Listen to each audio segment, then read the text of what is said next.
नमस्कार, मैं प्रवीण अलावत हूं। आप 90 डिग्री देख रहे हैं।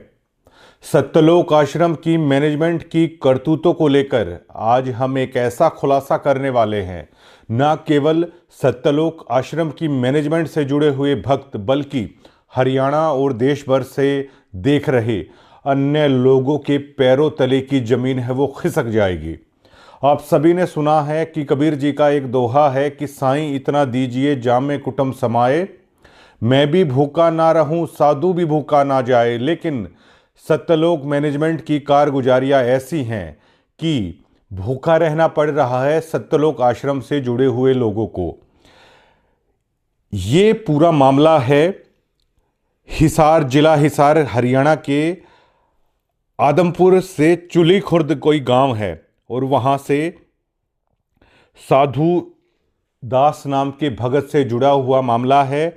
और 15 जनवरी 2014 से ये भक्त हैं संत रामपाल जी महाराज से जुड़े थे और 17/10/2025 को इनके घर में शॉर्ट सर्किट से आग लग गई थी। पूरा का पूरा सामान जलकर तबाह हो गया।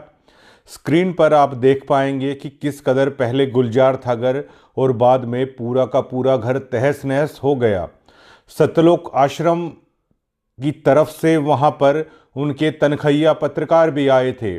जोर शोर से अन्य भक्तों की और हरियाणा के अन्य लोगों की सिंपैथी बटोरने के लिए, गांव की सिंपैथी बटोरने के लिए बड़े बड़े दावे किए गए थे। लेकिन ये कहानी जब आप साधु दास के जुबान से सुनोगे तो आपको रोना आ जाएगा। 1000, 2000, 3000, 5000 करोड़ रुपए के बांटने के दावे करने वाली सत्यलोक आश्रम ने इस दुख की घड़ी में संत रामपाल जी महाराज के परम भक्त के साथ जो किया है उसको लेकर आप यकीन नहीं कर पाओगे। और सत्यलोक आश्रम की तरफ से जो दावा किया जा रहा है कि हम गुरुजी के आदेशों का पालन करते हैं, गुरुजी के आदेशों के बिना मैनेजमेंट में एक पत्ता तक नहीं हिलता। इन्हीं साधु दास ने संत रामपाल जी महाराज से प्रार्थना की थी और संत रामपाल जी महाराज ने आदेश दिया था कि भक्त का घर पहले से भी अच्छा बनाइए। लेकिन मैनेजमेंट की कारगुजारी ऐसी थी, सतगुरु रामपाल जी महाराज के आदेशों को ताक पर रख कर धर दिया और ज्यों का त्यों साधुराम अपने गमों को, अपनी दुख तकलीफों को बताए तो किसके आगे बताए। अब गांव वाले साधुराम का मजाक उड़ा रहे हैं कि आपके गुरुजी के बारे में दावे किए जा रहे हैं, हजारों करोड़ों रुपए की राहत सामग्री दे रहे हैं, घर बनवा रहे हैं, आप तो इतने पुराने डिब्यूटी हैं, आपका क्यों नहीं हुआ। ये बताते हुए फ़ोन पर साधु दास है वो रो पड़ते हैं। अभी कुछ ही देर के बाद है हम उनको फ़ोन करेंगे और वो बातचीत को आप सुनना। क्या साधु दास का यही कसूर है कि वो संत रामपाल जी महाराज से जुड़ा, या साधु दास का ये कसूर है कि वो उस मैनेजमेंट से जुड़ गया जिसने उसके दुख, उसके दर्द में मुंह फेर लिया। आए आश्रम के तनखैये पत्रकार आए, लेकिन उस दर्द को केवल कैमरे में कैद किया, लोगों को दिखाया, झूठे आश्वासन दिए। आज वो वीडियो भी चैनल से डिलीट कर दी उन्होंने और साधुराम का दर्द आज ज्यों का त्यों है। वो दर्द आज नासूर बन चुका है और आप उन तस्वीरों को देख भी पा रहे हैं, वो वीडियोस भी हैं और आप स्क्रीन पे देख पाएंगे कि जो लाल धागे में लिपटे हुए ये 5 जो देख रहे हैं आप गोल गोल, जो सत्यलोक आश्रम से जुड़ा है वो इसे आसानी से समझ जाएगा कि पाठ जब करवाया जाता है तो नारियल के साथ ये चीज़ें दी जाती हैं। ये उस बात का सबूत है कि इन्होंने ज्योति के भी पैसे दिए, पाठ के भी पैसे दिए। स्क्रीन पे आप वो पर्चियाँ भी देख पाएंगे जो आश्रम की तरफ से दी जाती है। ये पर्ची नंबर 34887 पाठ सेवा 4/6/2023 को, नाम साधुदास, चूली खुर्द, हिसार, 15,000 रुपये। 21,000 रुपये का था, 15,000 इन्होंने जमा करा दिए थे और 11,000 रुपये बाद में दूसरी पर्ची में है। ऐसी ऐसी काफ़ी सारी पर्ची हैं, आप स्क्रीन में देख पा रहे हैं। ये पहली बार सत्यलोक आश्रम की कारगुजारियों का प्रूफ के साथ हम लोग दिखा रहे हैं और अब हम फोन मिलाते हैं।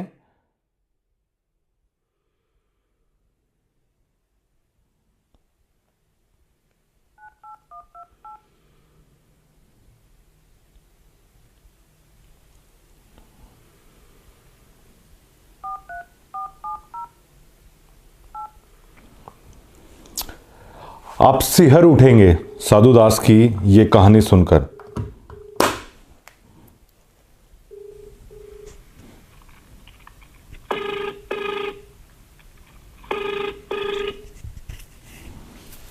हेलो सत साहेब। अच्छा, आप आदमपुर चुली खुर्द से साधु दास बोल रहे हैं जी? हाँ जी। अच्छा, मैं ये जानना चाहता हूँ कि आप संत रामपाल जी महाराज से कब जुड़े थे, और हमें जैसे पता चला है कि सत्यलोक आश्रम की तरफ से दावा किया गया था कि आपके घर में शॉर्ट सर्किट हुआ था, लेकिन सबसे पहले आप अपना परिचय दीजिए सर। मेरा नाम साधु दास है जी। मैं गांव चूड़ी खुर्द का रहने वाला हूँ जी। जिला हिसार है जी, तहसील मंडी आदमपुर है जी। हमें जैसे पता चला है कि आपके घर में आग भी लगी थी। आप संत रामपाल जी महाराज से कब जुड़े? मैं जी संत रामपाल जी महाराज जी से जुड़ा था 2014 और दूसरा महीना और 15 तारीख जी। आपने मतलब जो पाठ सेवा की और दान सेवा की जो पर्चियां दी हैं, इनमें कितनी सच्चाई है जो हमारे पास हैं? ये तो आपके सामने है जी। मैं आपको ये भी दिखाई हूँ, जो वो है ना गोल गोल गिंडी सी। हाँ जी, हाँ जी। उसका मेरे को नाम तो पता नहीं है जी, क्या होते हैं वो। हाँ, ये पाठ के दौरान शायद दी जाती हैं। हाँ, ये पाठ के दौरान दी जाती है जी। ये कुछ तो मेरे को पाई नहीं। और ये जो प्रसाद लाते हैं ना पर्चियां, उनको जमा करवाते हैं जी, तब ये इसमें देते हैं कुछ छुहारे, अखरोट, नारियल, ऐसा 2 किलो सामान देते हैं जी। इसका मतलब आप 2014 से जुड़े हैं, तो आप काफी पुराने भक्त हैं जो सत्यलोक आश्रम से जुड़े हैं सर। बहुत बहुत पुराने भक्त हैं जी। हम यहाँ हमारा गांव चूड़ी खुर्द है, इसमें एरिया में कोई नहीं था जी जब आप जुड़े थे। हाँ, हमने बहुतों को जोड़े जी परमात्मा की दया से। आपने दान भी किया, आपने और लोगों को भी जोड़ा परमार्थ के रास्ते पे, परमात्मा के रास्ते पे। तो जो आपका घर जो ये पूरा जलकर राख हुआ, ये पूरा मामला क्या है सर?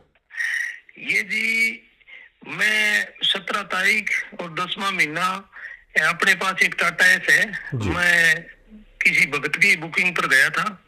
और जो भगतपति है वो निबली में कुछ घर की सफाई कर लो जी। अपने मोटरसाइकिल थे 2 भीतर, तो मोटरसाइकिल बोली ये बाहर निकाल दो।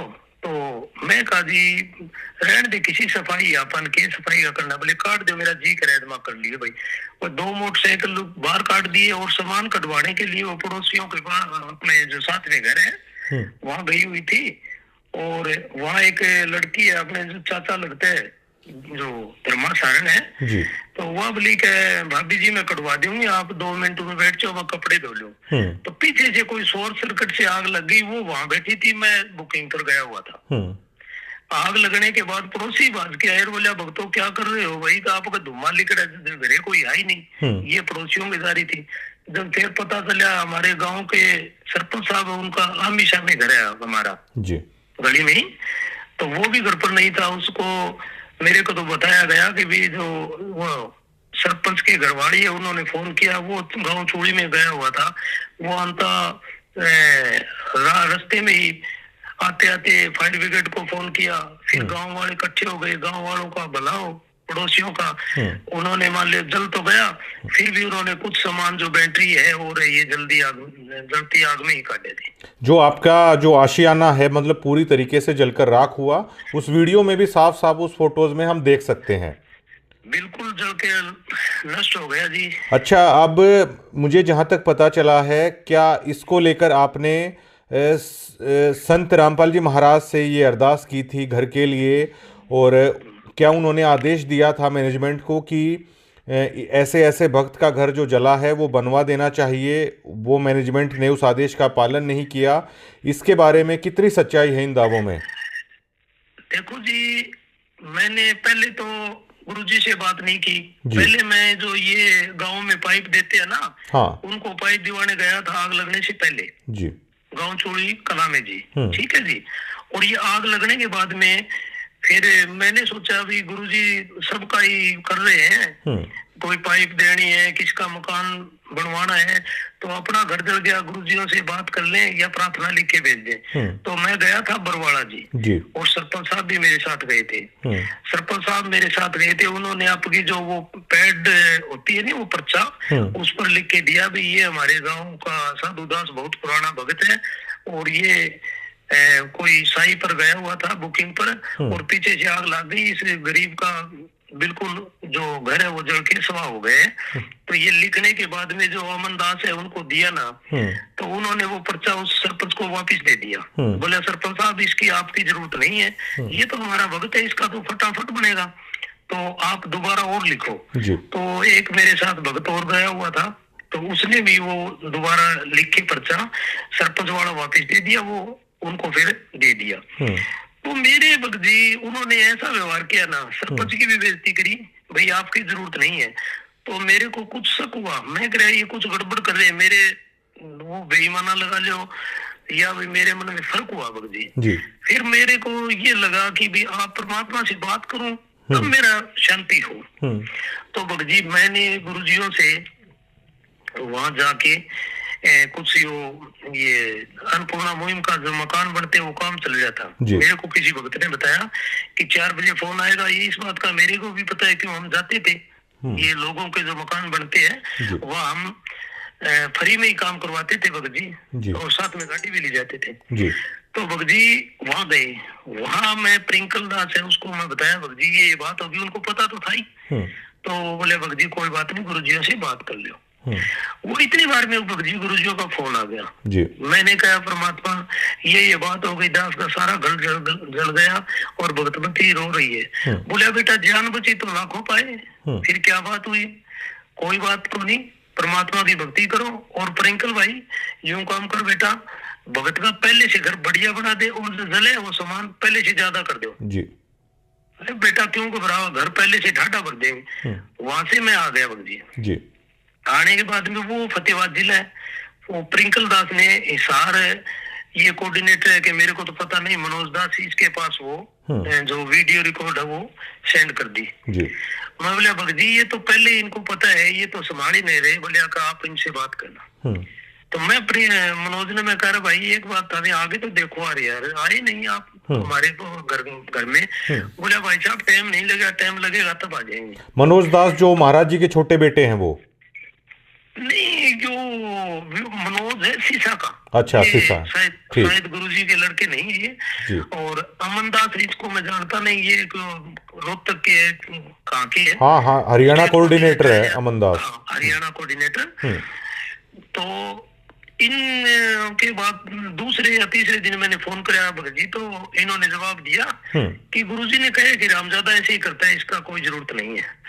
मैं बोला भगत जी ऐसी बात, गुरुजी भगवान है वो, उन्होंने मैं बात करी तब उन्होंने ये बात कही, तो दोबारा ऐसी बात नहीं बोलेंगे वो। और बोले आपके पास तो मोटरसाइकिल है, टाटा हैस है। तो मैं बोला भाई ये किस्तों की है, जो भी मैं साधन ले आया हूँ, मैं आश्रम में फोन किया हूँ, फोन करवाने के बाद में 25,000 रुपए पाट के दिए मैं हर साधन के, और इनकी किस्त भी भरता हूँ। मेरे परमात्मा की दया से सब कुछ है, लेकिन अब मेरे यह जो झूंपड़ी है इसमें आग लग गई। मैं आपसे ये नहीं कह रहा मेरे पास साधन नहीं, साधन है ही, गुरुजी ने साधनों की तो नहीं किया वहाँ। अच्छा इन्होंने ये कहा कि गुरुजी ने कहा है कि ये हरामजादा तो इसी तरह करता रहता है। हाँ ये बात कही है, और जबकि मैं जेल में भी मेरी गुरुजियों से बात हुई है, मेरे बहुत लाड करे भगत जी। गुरुजी को लेकर तो शायद कोई यकीन ना करे कि संत रामपाल जी महाराज भी कभी ऐसा बोल सकते हैं। नहीं भगत जी, गुरुजी कह नहीं सकते ऐसे जी। गुरुजी अंतर्यामी है, मेरे को ये भी पता है भगत जी कि जो गुरुजियों ने कहा नहीं कि बेटा तेरा जाओ भी प्रिंकल दास इसका पहले से ज्यादा घर भर दो, और बेटा घबराने की जरूरत नहीं। तो मेरे को ये भी विश्वास है, इन्होंने तो जो चाल चलाई है वो चल गई, पर बाकी भगत जी मालिक तो करेंगे। तो जब और इन्होंने क्या क्या इस मुद्दे पर आगे आप बता रहे थे उसे कंटिन्यू कीजिए। मैं भगत जी धनाना आश्रम में भी गया जी, तो इन्होंने ये कहा कि भाई आप हमको पता चले कि आप गुरुद्रोही हो, पवन से मिले हो। अच्छा। मैं बोला भगत जी फिर मेरे को वहां आप मेरे को बुरा बताओ, मेरे को रीस आ गई भगत जी। मैं बोले भाई आपको कौन गुरुद्रोही बता रहे हैं, कौन पवनदास है? मैं तो भाई साहब से किसी मिले ही नहीं, जानता ही नहीं, मेरी बात कराओ। तो उन्होंने बात भी नहीं कराई। बोले कोई बात नहीं भगत जी, आप मिले नहीं हो तो फिर क्या बात है? बोले आप परमात्मा से माफी मांगो। मैं किस चीज की माफी मांगू बताओ? परमात्मा से 100 बार मांगू, मेरा ही घर जड़ा, मैं क्या किस चीज की माफी मांगू? माफी मांगो आप, मेरी परमात्मा से बात हुई है या मेरी दोबारा बात कराओ, मेरी संतुष्टि हुई। तो इन्होंने भगत जी ये बात नहीं की। तो मैंने ये जो पर्चियों वाली दान वाली बात है, मैं आज तक हमारे गाँव में आगे पता कर लो, किसी को नहीं बताई थी। मैंने तो ये जो शब्द लिया हूँ यही कहा हूँ कि ये परमात्मा संत रामपाल जी महाराज ने दिया। आज भी पूछोगे तो आपको गांव में एरिया में यही बताएंगे। तो मेरे को भगत जी इन्होंने यही शिक्षा दी थी कि भगत जी अगर आपने जो दान किया है, पहले की बात है, अगर जो यूं कह दिया मैंने दे दिया तो आपके सिर पर मार पड़ेगी, आपको यम के दूध पकड़ के ले जाएगी। मैं डरता बताता अपनी भगत जी ये आग लगी है नहीं जो मेरे को रीस आई है। माँ जी परमात्मा से बात करेंगे फिर, भाई मालिक आपने तो ये कहा था इसका घर बन जाए, तो आपका ये कहना नहीं माना तो मैंने आपकी दान वाली बात बता दी। जी।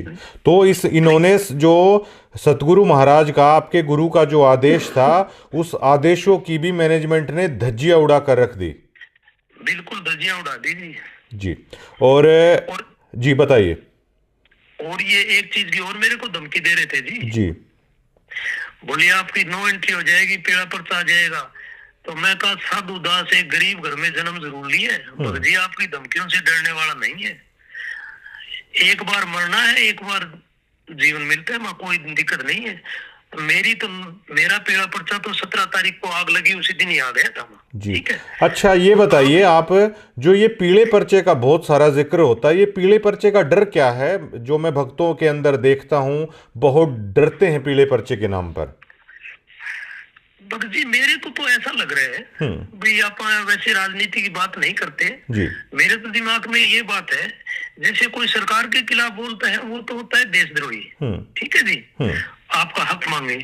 और इन्होंने ये एक षड्यंत्र बना रखा है कि इनके जो खिलाफ बोलेगा, इनकी कोई सच्चाई उजागर करेगा, तो इन्होंने पीले पर्चे का डर बिठा रखा है जी। आपकी नो एंट्री हो जाएगी। उस नो एंट्री के बाद मतलब क्या फर्क पड़ता है आप लोगों पर? ये कहते हैं आश्रम में नहीं आने देंगे जी। अच्छा साधुदास जी मुझे ये बताइए कि हरियाणा में हर कोई आदमी जानता है कि अगर एक आपके पास छोटा हाथी का बच्चा वगैरह आप चलाते हो क्या? हाँ जी, ये अपने किस्तों पर है। अच्छा किस्तों पर है। अच्छा ये बताइए कि हरियाणा में हर आदमी जानता है कि मतलब आप अपना दिहाड़ी मजदूरी एक तरीके से करके अपना पेट पाल रहे हैं। खूब जानते हैं भगत जी, खूब जानते हैं जी। अच्छा ये बताइए आप, तो ये जो आप दान करते थे, आपने काफी सारा दान भी किया है परमात्मा के नाम पर, तो एक दिहाड़ी मजदूरी करके मतलब आप इसका मतलब आपने तो बड़ी मशक्कत से वो पैसा जोड़ के दान में किया है, आपकी तो खून पसीने की वो कमाई थी। भगत जी 2 रुपए ब्याज के लेके भी किया है, जो ब्याज वाले अभी तक मांगते हैं पैसे। अच्छा जो पाठ और जो आपने बाकी दान की जो सेवा की है। हाँ भगत जी इन्होंने ये शिक्षा दी थी जी कि एक हिसार के अंदर ऑटो वाला है। अच्छा।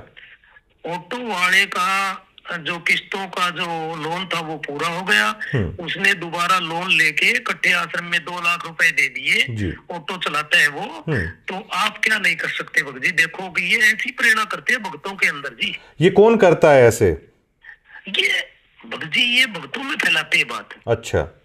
भक्तों के अंदर जिक्र करते हैं और वो फिर एक दूसरे के आगे करते हैं। मैं तो समझ गया भगत जी, क्या पता ये आग कोई भलाई नहीं लगी हमारे। और भगत जी आप यहाँ आके पता करोगे नहीं जी, तो आपको दोनों गाँव में, हमारा गाँव चूड़ी कला और खुर्द साथ में मिलता है ये जी। सरपंच 2 है, पंचायत 2 है इनकी। बाकी आप आगे पूछोगे नहीं तो आपको ये बताएगी भी ये बहुत पुराना कट्टर भगत है जी। हाँ, वो तो आपसे बात करके भी लग रहा है, और आपने जो चीज़ें प्रोवाइड कराई हैं वो उसके पुख्ता सबूत हैं। अच्छा, ये बताइए कि जो सतलोक आश्रम में जो लोग दान कर रहे हैं, आप दान के प्रति इतने जागरूक हैं, ये इतना दान आप मेहनत मजदूरी करके या ब्याज पे भी उठा के, ये किस प्रेरणा से मतलब आप लोग करते हैं? ये भगत जी ऐसे बताते हैं कि जैसे बोले 5 ये होते हैं, जी दान, धर्म, और ये जो ये 5 ये बताते हैं हवन, जी इससे करवाते हैं ये। और एक और भगत जी मेरे को तो शंका हो रही है, कभी हमने ये बताते हैं कि गुरुजी ऐसे बताते हैं आपने कार की, कोठे की, बंगले की सोच नहीं करनी है, तो मेरे को तो शक ऐसे हुआ भगत जी, जो दास का घर जला जी 17 तारीख 10वां महीने को, जब तो इन्होंने, मनोज दास है, मैंने बोला भाई आपका नामखंड है, मैं कहा तेरे को कैसे पता चल गया भाई नामखंड है, मेरा घर जल गया। तो मैं कहा भाई मनोज मेरे को ये बता, जो मार्बल सिटी के अंदर गुरुजी की लड़की का मकान है और उसमें करोड़ों का माल जला है, मैंने सुना उनको उन्होंने ही कोई औरों ने उनको निकाला है, उनकी जान बची है मसा मसा। तो वहां भगत जी आप यूं कह रहे हो कि भी ये तो परमात्मा की लीला है, तो वहां मालिक की लीला है, यहाँ नामखंड है, का नामखंड है। तो आप ये बताओ मेरे को, संत रामपाल जी महाराज आप हो या संत रामपाल जी महाराज जो 2 नंबर जेल के अंदर बैठे हैं वो है? मैंने इनको बहुत फटकार लगाई भगत जी मैं, और वो जो बलवान मास्टर जी है ना वहाँ भिवाड़ी आश्रम में जी, उनके पास भी मैं गया था। मैं कहा भगत जी गुरुजियों में जो ये आदेश है उनकी ये धज्जियां उड़ा रहे हैं। तो भगत जी मेरे को तो एक बात समझ में आई है कि नीचे से लेकर ऊपर तक ये सब मिले हुए हैं, इन्होंने एक षड्यंत्र बना रखे हैं। और मैं तो ये लिखता हूँ, मेरे आपको फेसबुक पे बहुत कमेंट पा जाएंगे, मैं कहता हूँ रे संगत वालों आपकी आंख खोलो, जो मेरे आस पड़ोस के जो भगत भाई है मंडी ब्लॉक में बहुत है, और जो मैं बात करी थी वहां भी 150 भगत थे, उनको ये पता है गुरुजियों ने आदेश दिए। मैं को इनसे ये तो पूछ लो संगत वालों से कि जो भगवान ने आदेश दिया था उसका क्या हुआ, और ये इनको पीले पर्चे का डर दिखा रखे। अच्छा साधुदास जी, मुझे एक चीज और बताइए कि जब आपने नाम लिया, मैंने ऐसा सुना है कि संत रामपाल जी महाराज अपने भक्तों को राजनीति से दूर रहने की शिक्षा वो देते थे। हाँ जी। आज आश्रम में भी बहुत सारे राजनेता आते हैं, और मुझे ये भी पता चला है चुनाव के दरमियान भी गुरुजी का आदेश बता के, या रैलियों में भी गुरुजी का आदेश बता के भक्तों को भेजा जाता है। इन बातों में कितनी सच्चाई है? क्या महाराज जी राजनीति से दूर रहने की शिक्षा अपने भक्तों को देते थे, और आज क्या हो रहा है? महाराज जी आश्रम में होते थे ना भगत जी, तो मैंने 2014 में नाम लिया हूँ, पहले का तो मेरे को पता नहीं जी। वहाँ इतनी तक थी, अगर कोई राजनेता है ना उसकी आश्रम में एंट्री नहीं थी। अच्छा। हाँ, और जो अभी है नहीं भगत जी, आपको एक और गुप्त बात बताऊं मैं, हमारे गांव में सरपंची का इलेक्शन हुआ था। अच्छा। और गुरुजी के लड़के को वहाँ जो एक जेल वार्ड है हमारे गांव का है, उन्होंने कहा था कि आपके भगत है वहाँ, तो आप मेरा भाई खड़े हैं तो सरपंची के बारे में आप कह देना, अभी वोट दे दे। तो ये मेरे पास फोन आया था हिसार से, और ये मेरे को आप कभी भी मान लो आप सामने कर लेना, ये मैनेजमेंट वाले जितने भी है मैं उनको सामने बता दूंगा ये बात जी। हाँ, और 2019 में कांग्रेस पार्टी के लिए इन्होंने पीला पर्चा निकाला था, और अभी के लिए ये जो बीजेपी का चुनाव था इन्हों को वोट दिवाए थे भगत जी। और ये मूर्ख इतने हैं, मेरे को तो इन पर रीस भी आती है भगत जी, संगत वालों पर। जानबूझ साथी इंतजार करे झूठे से ने ऐसे की संगत प्रभु सुपने में ना दे, इनको जानबूझ के ये मान लो जो सच्चाई है उसको तजन लग रहे। मैं इनसे पूछता हूँ कि भैया हमने कहा कि नहीं कहा, ये जो वोटों के लिए ये कहने लगे, परमात्मा तो ऐसे कहते हैं कि अगर घर का भाई खड़ा हो जाए नहीं उसको वोट दे दे, उसकी सपोर्ट नहीं करनी है, उसके साथ गांव में नहीं फिरना है। बताओ, तो ये बात है भगत जी।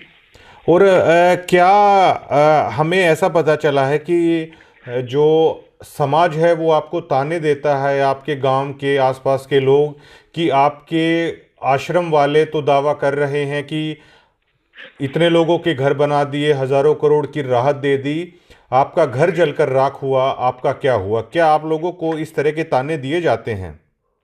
ताने दिए जा रहे हैं भगत जी। यहाँ आश्रम से कुछ लोग आए, भगत जी भगत आए, तो जैसे हमारे घर में मांझा गुदड़े जो भी है, शोर छोड़िए सब जल गए, राख हो गए। जी तो हमारे गांव के पास एक मराना है 6 किलोमीटर, वहां से कुछ भक्तों ने मेरे पास शोर मांझे ले आके छोड़ दिए।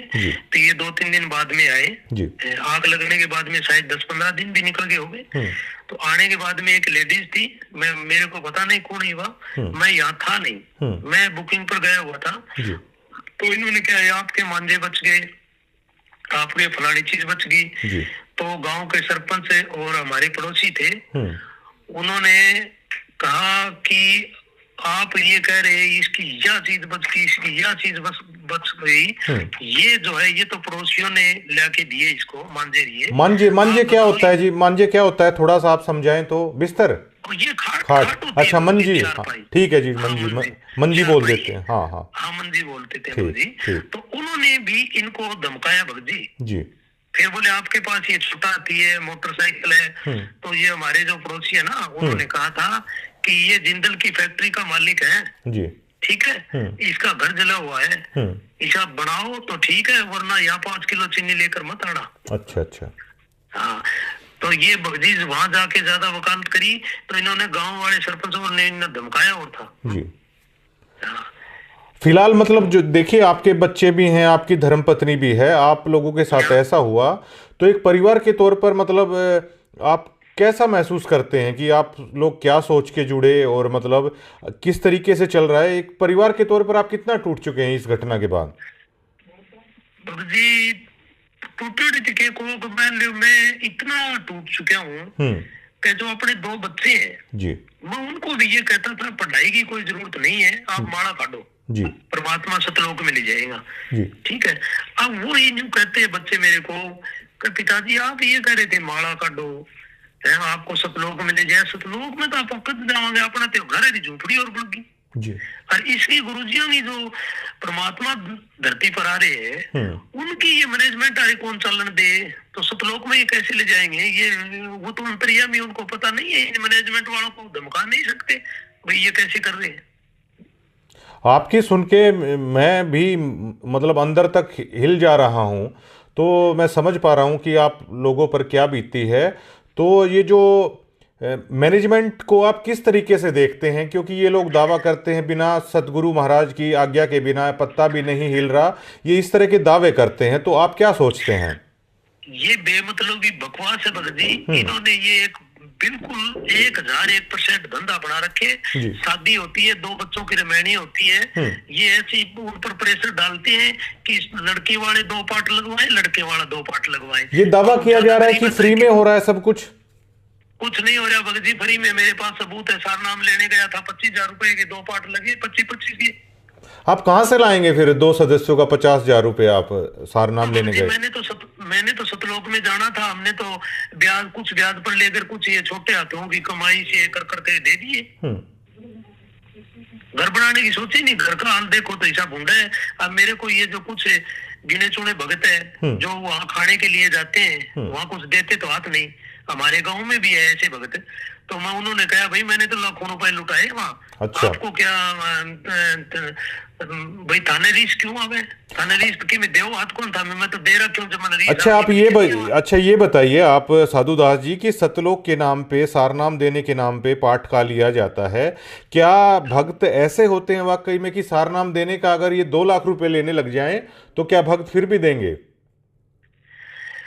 भगत जी कोई देना रहा वो तो दे ही सके, बाकी मैं तो जो यहाँ जोड़े हूँ नहीं भक्तों को, अब मेरे को आगे जो बूढ़ी ढेरी लुगाइयां हैं वो उनमा देती है, कोई मौसी है, कोई ताई है, कि बेटा तुमने हमको वहां फंसाया। उन्होंने कोई 10,000 कोई 5,000 जो जोड़ती है पेंशन की, और जो बूढ़ा पेंशन मिलती है, हाँ जी, तो वह भी उन्होंने आश्रम में ही दान कर दिए भगत जी। उनकी ऐसी हालत बना रखी इन्होंने। और मैं तो ये कह रहा हूँ कि भैया समय रहते जाग जाओ, मैं भगत जी 2001 में संत राम रहीम से नाम लिया था। अच्छा। हकीकत की बात है भगत जी, वहाँ इतना लूटा नहीं जाता था जो जो ये दो गुरमीत जो राम रहीम गुरुजियों जी को, के यहाँ। हाँ वहाँ लूटा नहीं जाता था। हाँ ठीक है, उनका एक धंधा है, उनकी दुकान है, दुकान से मॉल सामान मिलता है। जी। फिर बाकी इनसे अच्छा तो वही है भगत जी, मॉल तो ले ले सामान, कोई कंडीशन तो नहीं आप इतने दे दो। अच्छा। शादी तो वहां भी होती है लड़कियों की। अच्छा, उस पंथ को छोड़ के, धन धन सतगुरु को छोड़ के आप गुरु महाराज संत जी के पास आए थे आप? हाँ जी। आप अब अच्छा मुझे ये बताइए, आपको परेशानी इस मैनेजमेंट के लूट के धंधे ने किया या संत रामपाल जी महाराज जी में कोई कमी है? आप ये भी बता दीजिए सर। संत रामपाल जी महाराज में कोई कमी नहीं है जी। जी। ये जो ये मैनेजमेंट है नहीं, इन्होंने भगत जी भाई इनके ऊपर सर पर काल बैठे हैं। अच्छा। और आप देख लेना, परमात्मा ने जितनी अपने को सांस दी है तो इनका ऐसा हाल होगा, ये याद रखेंगे, देख देगा।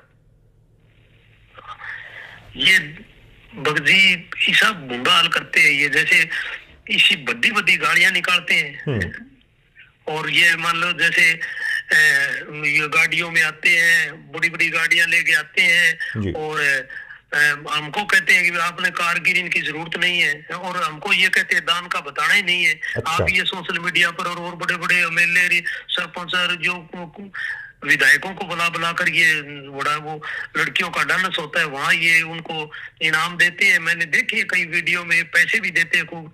तो ये हम नहीं दे सकते, इससे अच्छा तो हम आप दे देते गरीबों को। अच्छा, ये बताइए कि आप 2014 से जुड़े, तो 2014 के बाद से आपकी कंडीशन ये है कि आपका घर जल के राख हो गया, तो ये जो लोग हैं इनकी कंडीशन क्या है? ये तो बहुत महंगी महंगी गाड़ियों में चल रहे हैं। कंडीशन क्या है भगत जी? मैंने आपको गुरुजियों की लड़की का मकाम बताया। ये पहले ये 2014 में ये किस हालात में थे? आज तो मतलब इनका लाइफस्टाइल अगर आप देखेंगे तो आप अंदाजा नहीं लगा सकते कि कैसे हो रहा है सब कुछ। तब ये भगत जी ये भीगी बिल्ली थे। अच्छा। नहीं था इनके पास जब संत जी थे, जब गुरु जी बाहर थे। हाँ, तब कुछ नहीं था इनके पास। अच्छा। हाँ, और गुरुजी थे वो तो आमी सामी बात हो करती, परमात्मा इनको अब इनको पता नहीं है भगत जी भी परमात्मा अंतर्यामी है, वो वहां भी बैठा आपको देख रहे हैं जी। इन्होंने मेरा तो सबसे ज्यादा भगत जी भाई, आप कह रहे हो नहीं भाई, मेरे को भी अंदर से न्यू महसूस होता है कि भाई ये जो संगत है, बेचारी भोली संगत है, इनका क्या बनेगा? मैं तो इनसे निकल गया, मैं तो परमात्मा आएगा तभी बात करूंगा। अच्छा, ये बताइए कि क्या आप मानते हैं कि जो ये संत जी से जुड़े हुए मैनेजमेंट के लोग हैं आज जिस तरह की लग्जरी लाइफस्टाइल जी रहे हैं, तो बिना मेहनत की बजाय आप लोगों का दिया हुए पैसे पे ये सभी हो रहा है? कितनी सच्चाई मानते हैं आप इस बात में? 1001% है भगत जी। जी। और ये एक बात और बताऊं भगत जी। हाँ जी।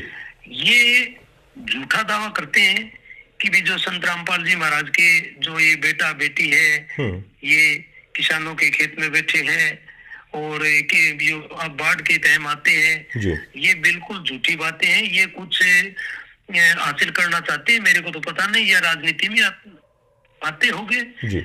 और बाकी ये महंगे महंगे स्कूलों में पढ़ते हैं। ये सब इनके काम हाई लेवल के चलते हैं भगत जी। ये लोग दिखावा करने के लिए आते हैं। और बाकी जैसे ये अन्नपूर्णा मुहिम के द्वारा मकाम बनते हैं, ये अगर इनको फोटो बनवानी होती हो तो एक एक चक लेंगे, और वरना ये तो हाथ ही नहीं लगाते जी। बताओ। अच्छा, ये बताइए कि आपके दिल पे क्या बीतती है जब लोग आपको ताने देते होंगे कि संत रामपाल जी महाराज से जुड़ के आज आपके हालात क्या हैं, तो आपकी मनोस्थिति क्या होती है, आपकी, आपके परिवार की, आपके बच्चों की? तो मतलब क्या चलता है आपके अंदर जब लोग ताने देते हैं आपको? भगत जी चलता ये है कि जैसे 2014 से जुड़ा था जी है, अब लोग कहते हैं कि तू संत रामपाल जी महाराज की खातिर ऐसे कहता था, ऐसे कहता था। क्यों? जो हमारे गिरी पंथ का एक डेरा है चंडीगिरी का, तो यहाँ एक वो मनसा गिरी जी थे, फौजी थे महात्मा, तो उनके साथ मेरी लड़ाई भी हुई थी। उन्होंने कहा था कि भाई ये आपने पुस्तक बांटी तो आपको ये कर देंगे, ये कर देंगे। तो उनके साथ मेरी खूब लड़ाई हुई थी। उन्होंने कई दिन से वो गाना भी चलाया था, जो वो वहाँ केदारनाथ में बाढ़ आई थी ना, लोग मरे थे। हाँ। उसके नाम पे और गुरुजियों के नाम पर उसके वो सेम गाना गाना निकाला था। हाँ। तो मेरी बहुत गुरुजियों के जो यो सत्संग लाइन है गुरुजी जो नाम दीक्षा देते हैं, मैं यही कहता था संत रामपाल जी महाराज पूरे विश्व में ही एक ये तत्वदर्शी संत है, और कोई धरती पर ज्ञान है ही ना इनके सिवा। तो मेरी बहुत उमंग थी, भगजी भक्तों को बहुत जोड़ता था, गाड़ी में ले जाता था, और वो उन उमंगों पर इन्होंने हमारे गांव में या एरिया में मेरे को बोलने जो का नहीं छोड़ा, और लोगों ने मेरी मजाक बनाई है कि ले ले टिंडे ले लिए कितने। मैं एक भी उनको कहूँ भाई गुरुजी ठीक है ये कर रहे हैं गलत सारा गुरुजी जी। तो इन लोगों का कहाँ ठिकाना बनेगा जब आप जैसे श्रद्धावान की श्रद्धा को इन्होंने तहस नहस कर दिया, क्या मानते हैं आप?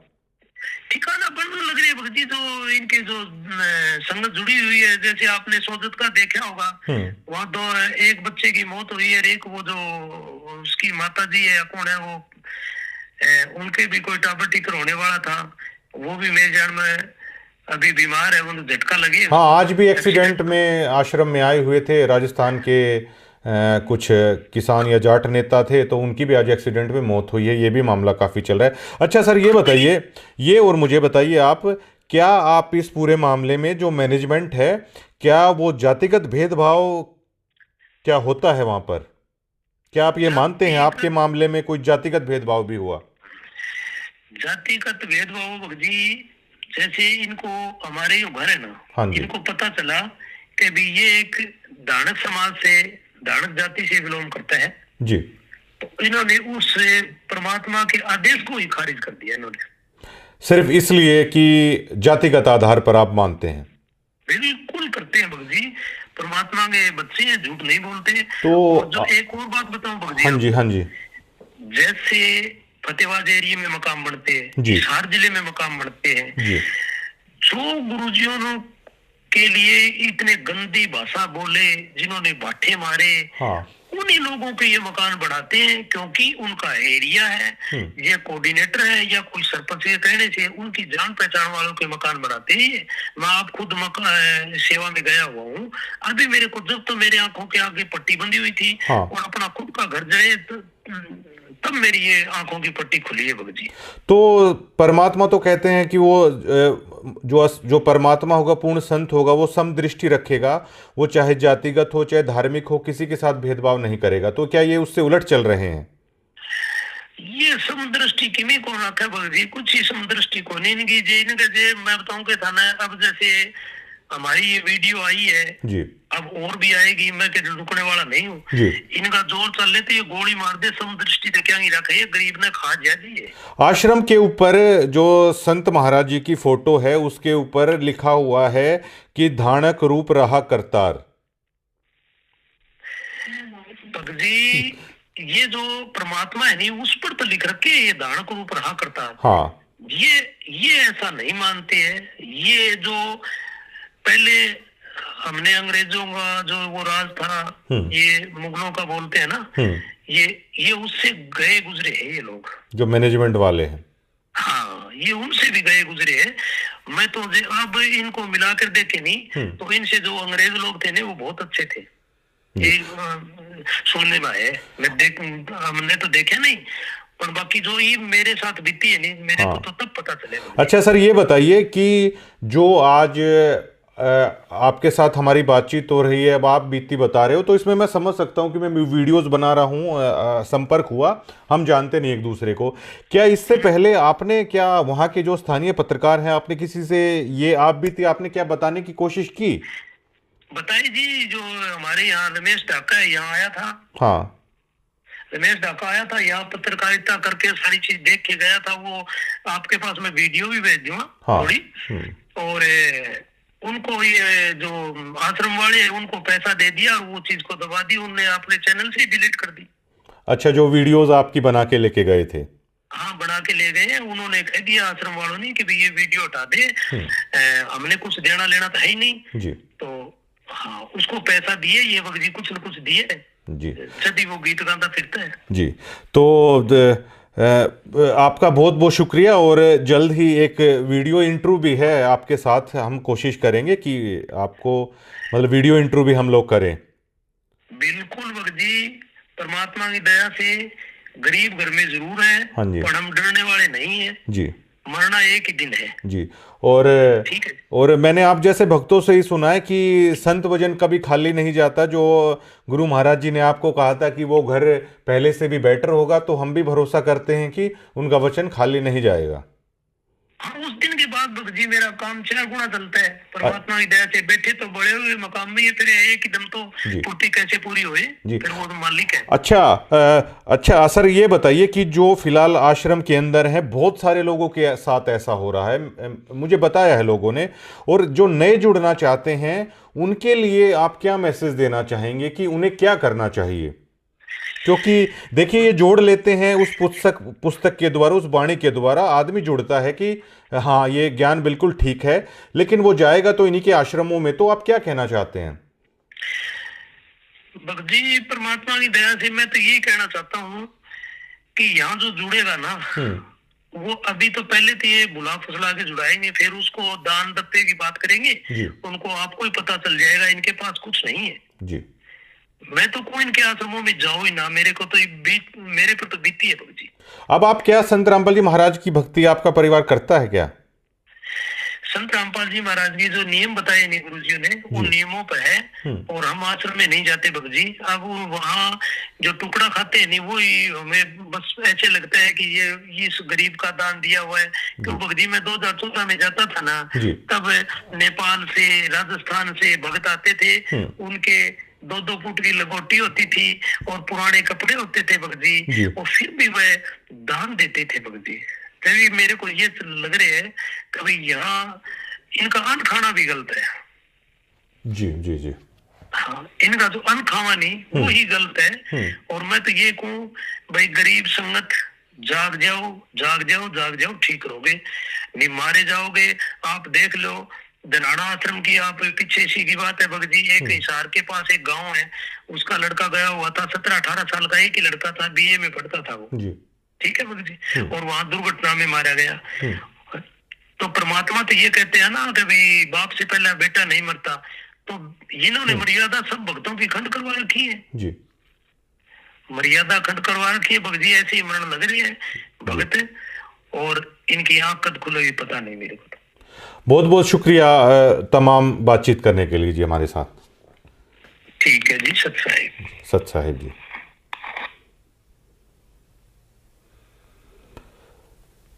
अभी आपने ये सुना कि इससे आगे कहने के लिए मेरे पास शब्द नहीं है। और अगर आपने इस साधु दास के परिवार की अगर दास्तां सुनी होगी ना, तो आज वो लोग कह रहे हैं कि लोग उन्हें ताना देते हैं, और समाज के ताने हर पल हर दिन उस परिवार पर क्या गुजर रही होगी। और जो लोग कह रहे हैं कि कमेटी संत रामपाल जी महाराज के बिना तो कमेटी कुछ करती नहीं है, गुरु महाराज के आदेशों को भी ताक पर रख दिया। ये मैं नहीं कह रहा हूँ, 2014 से जो भक्त जुड़े हैं वो कह रहे हैं। और उन्होंने यहाँ तक कह दिया कि 2 रुपये सैकड़ा पर पैसे उठा के उन्होंने दान किया, और ये कह रहे हैं कि ये दान कुपात्रों को दे दिया गया, उनके पैसों पर मौज उड़ाई जा रही है। 2014 में जिनके हालात कुछ थे, आज वो लग्जरी गाड़ियों में घूम रहे हैं, आलीशान महल हैं उन लोगों के पास, लेकिन साधु दास जैसे लोगों के घर हैं वो जलकर राख हो गए। ये अकेले साधु दास की कहानी नहीं है, पता नहीं कितने ऐसे भक्त हैं जिनकी श्रद्धा को, जिनके अरमानों को रौंद दिया गया मैनेजमेंट ने, और जिनके सपने, जिनकी श्रद्धा जलकर राख हो गई। 90 डिग्री अब उन तमाम लोगों की आवाज़ बनेगा, हम सिर्फ इतना कहना चाहते हैं। और अगर आप भी सतलोक आश्रम से जुड़े हुए हैं, कोई अपनी बात रखना चाहते हैं, फ़ोन पे बातचीत आप कर सकते हैं, वीडियोज़ इंटरव्यू कर सकते हैं, नाम ना बताने की शर्त पर भी आप हमें सारी जानकारी दे सकते हैं। और अगर आप ऐसा करते हैं तो आप घबराइए मत, आप उस परमपिता परमात्मा के रास्ते पर ही चल रहे हैं, क्योंकि सच के साथ परमात्मा होता है। शुक्रिया।